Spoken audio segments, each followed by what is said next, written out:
All right, we're going to be starting with the working with line strings activity for TBC. Okay, first thing I've done is I've downloaded the file and I've unzipped it. And as you can see here, I have already opened this up.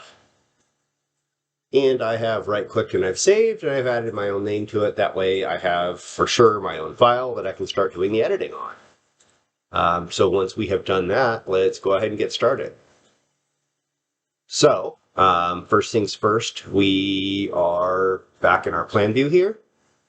And we are going to go down here and select that line that they had indicated as line 1. We're going to select that. We're going to right-click it. And then we're going to delete it. And the next one they want us to deal with is going to be line string number 2, which is this one.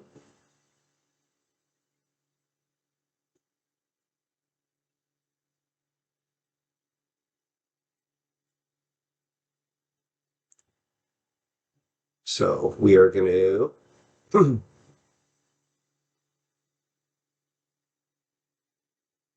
go up here to the tab ribbon.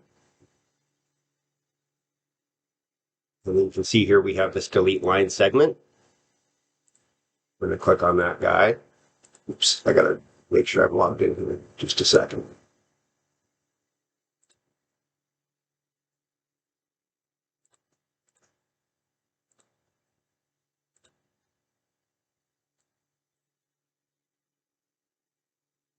There we go.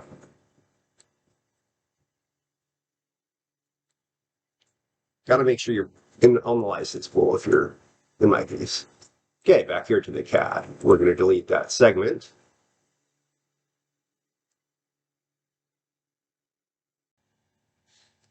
All right, keeping moving now, we're going to go ahead and come up here to the delete line command.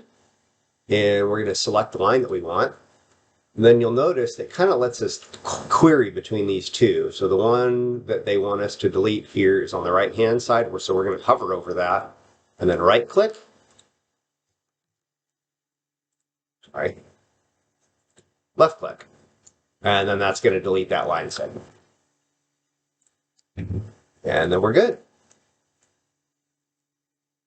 And we can do the exact same thing here. All right, so you'll notice this next one, we're going to use almost the same command, but a slightly different command. So we're going to be using this break command. So in this case, we're going to come up here. I'm going to select the break command. I'm going to select the line I want. And then you'll notice the object snaps kind of highlight here. So each one of these is highlighting a certain element. So in this case, if you'll notice, if you highlight over an element, and then you kind of drag your cursor over, it'll let you kind of go along, and that's going to be perpendicular to that line. So in this case, we want to cut this line using that endpoint.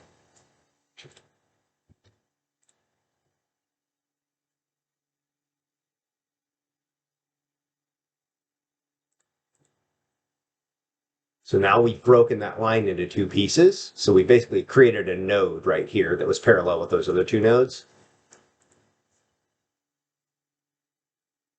And now we can just delete that using the delete key.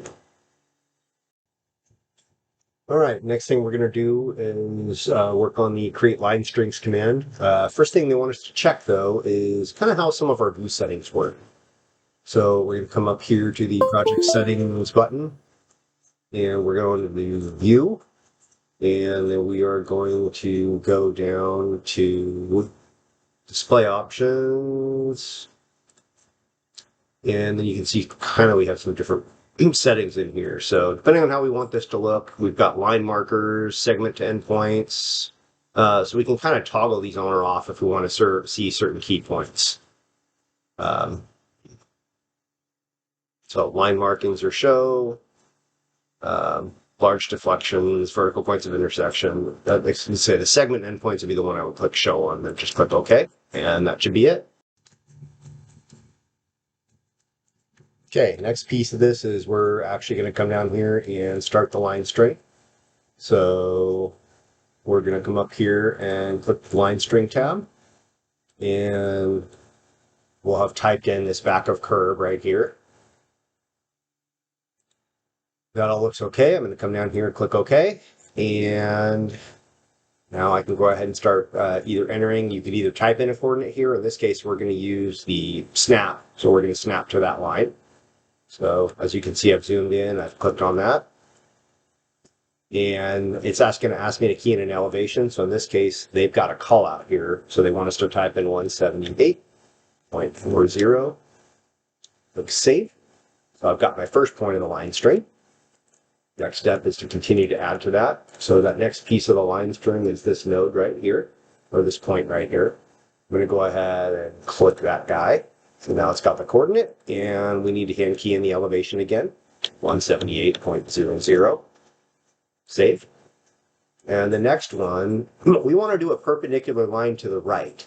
So under the segment type, we can just click the drop down here, and we can say this is a deflection. So we could do a lot of different things here. If I wanted to do something weird like a 45-degree angle, it would let me do that based off of that angle that we selected, for example. But in this case, I want to do perpendicular right, because I know that's a right angle, because this is a curve, and normally these are built at right angles. So what we don't know yet is the length. So we're going to do a perpendicular line from the last line that we did. For length, if I select length here, and it's going to let me key this in. So you can see how it's automatically adding that line length, right?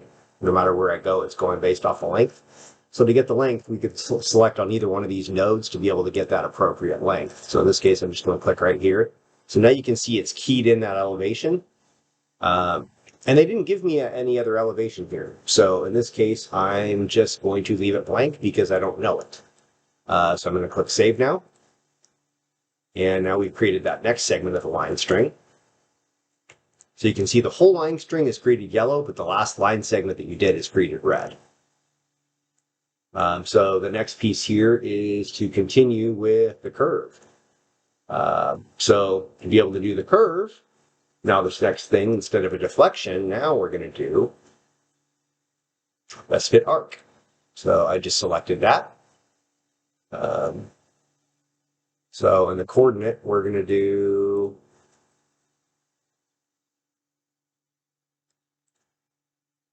so it already knows the start. So with arcs, we always do start, midpoint, end.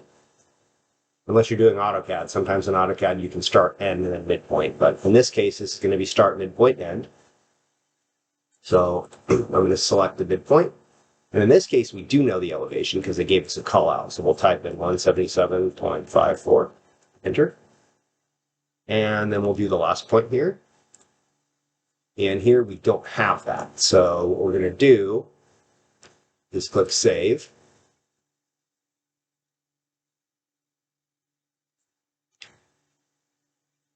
And then if we click Close,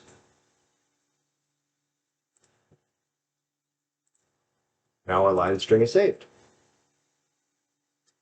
And there we have it. That is step 2. Okay, next we're going to work on step 3, which is joining lines. So this one, for this, actually, one thing we want to do actually is turn off some of the other views that we have. And we can do that in a variety of different ways, but I'll kind of show you really quickly how this view filter manager works. So again, we've imported 2 different files here. Cool thing with TBC is it'll let you kind of isolate one versus the other. So right now, under the view right now, this view filter, we're showing everything. However, if we want to isolate something, we can isolate either one or the other, right? So we could isolate this, for example, if we wanted to hide those, or we could go the opposite. We can just select that, display all members, and then it'll hide everything else. So in this case, if I just select that tab for the parking design, and click OK, now you'll notice everything else disappeared. So those labels that were on that other drawing disappeared. If I want them back, just click it, and then they're back, or vice versa. And then they kind of have like the image. So you can kind of do this either way. But basically, you can toggle these and choose which option you want it to do to be able to move these kind of in and out. So that's the one that we're going to go for now. And one way to tell whether you've got this correctly is you can kind of select everything and then right click and go properties. And then it'll kind of give you the properties for what you've got. So in this case, we have 107 objects.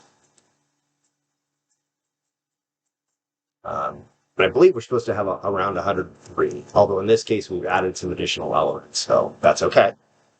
So the last piece is to actually join these elements. So all we're going to do actually to do that is going to highlight these, and we're going to come up here to the join command.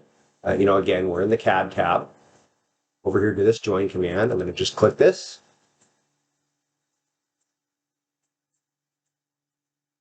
So we want to join all selected lines. So again, we've got that highlighted.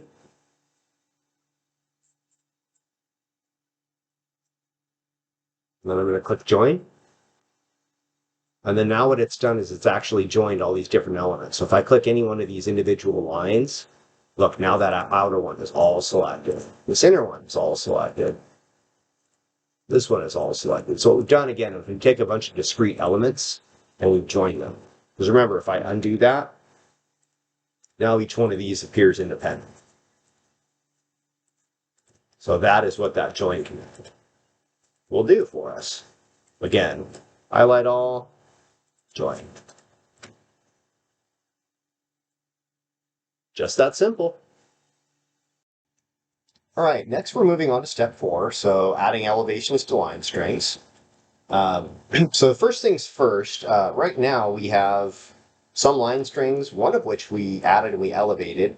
I know that because we physically typed in those elevations. And the rest of these, we don't really know what we have. So one way to kind of quickly view that if you want to is open up a 3D view here. So I just selected the 3D view tab and then actually rotate our drawing. And look, all of a sudden that one line string that we created there is up, right? And all the rest of this, because we had 178 feet on it or whatever that number was, give or take. The rest of this is all at the 0 elevation level.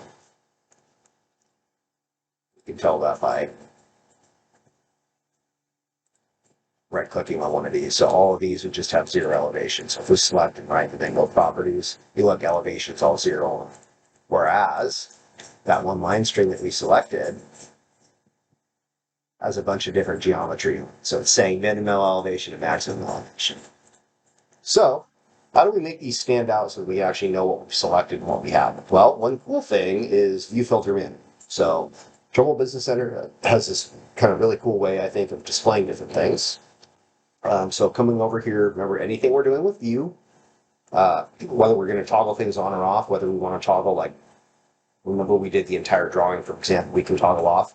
Or in this case, we can actually toggle with the filter manager. There's different display options. So over here in display options, we have this little fun tool here. So 0 elevation display options. So in this case, we can say, hey, I don't want to display anything that doesn't have elevations. If I click that, whoop, everything disappeared, right? Normal, everything comes back. In this case, what we want to do is we can display it in an alternate color so that we can tell what we've elevated and what we haven't. So if I just click that, now we can clearly see, hey, the gray stuff doesn't have elevations on it, the blue stuff does. And again, we can also see that in 3D, right? In our 3D view. And if you want to have both of these views, kind of, see how I'm toggling between these. Remember, if you want to have these look kind of different, you can right click on it and you can do like a vertical tab if you want to do. Or again, in TBC, we have the option to kind of float the view. So we can float the view. And now I have a free floating window of that 3D view. So anything that I'm doing, as long as I'm selected in here, I can tilt the hand, zoom, tilt this however I want. And the cool thing is if I have dual screens, which I happen to, I'm not going to do, I'm only recording one of the screens though. A lot of times when I'm doing drawings, I'll float one of these views to my other screen so that I can use it as a reference. So it just gives you some options. So in this case, close that real quick and go back to 3D view. So now I've got dual, right click, and vertical tab. So a couple different ways we can kind of split the horns on that. You can do it either way, whatever works for you. But in any case, we've got this toggle, and now we're in that gray. In this case, we can see, hey, look, this is what's elevated and this one's not. Okay, next step, we want to start elevating some of these line strips. First one they want to give as an example is right here in this center island. We have kind of this back of walk, right? So that would be this line string. We'll notice here we've got 177.36 and 177.36 indicated. So this is a good candidate for us to apply basically a universal top of back of walk elevation. Kind of makes sense, right? Usually a planter like that would be level, so they can fill it nice and level with dirt. They can do lots of different things with that, right? So in any case, long story short, we're going to apply a constant elevation to that. So how do we do that? We're going to come back up here to our tab for CAD. And then we're going to do the set line elevation tab. And so elevation is going to be, again, we've got this line string selected. And all we have to do now is actually just pan type that in, 177.36. Enter. And then apply. And now look, so that line string now went from on the ground to up in the air. Click apply. And we're done. And now when I deselect that, now everything is up in the air. So the next one we're going to move along to will be this one.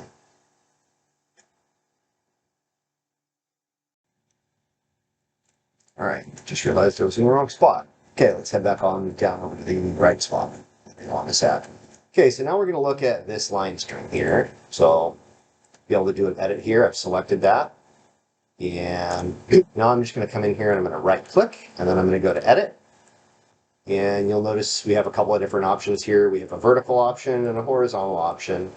In this case, we know we're going to want to use the horizontal edit option. And so the first segment that we want to edit is actually going to be right here. So we have this given elevation here of 178.1. So you'll notice as I kind of move my cursor around, it'll highlight different sections of those lines. So each one of those different line segments, remember we joined these, right?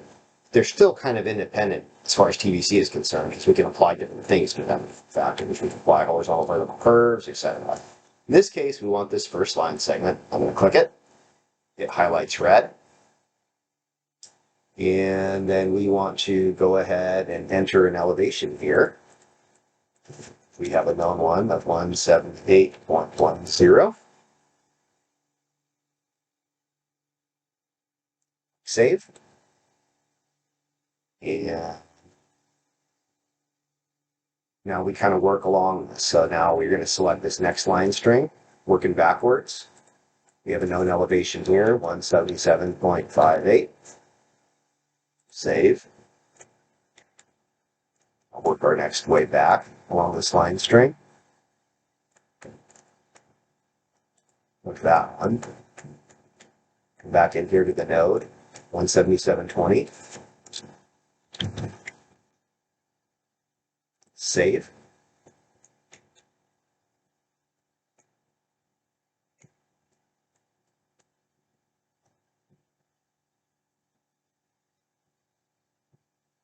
And then since we don't have any other callouts here,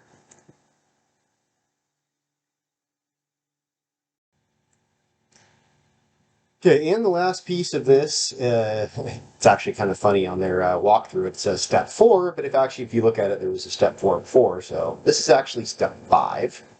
Fun fact, I had to double take and look at that myself and go, huh, they screwed up. So I'll have to email them and see if they can update this. In any case, the last thing that we can do is kind of give you another option to be able to explore kind of these objects, right?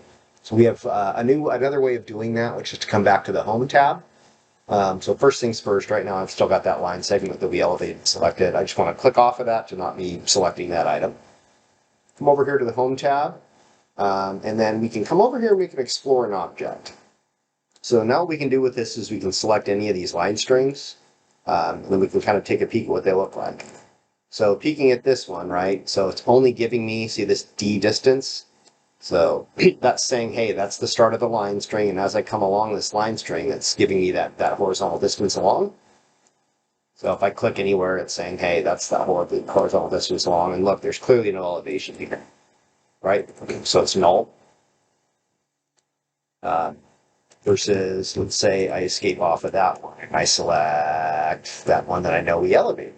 So now if I come over here to explore object, Anywhere I come along here, it's giving me that distance, that horizontal distance, and the E, the elevation.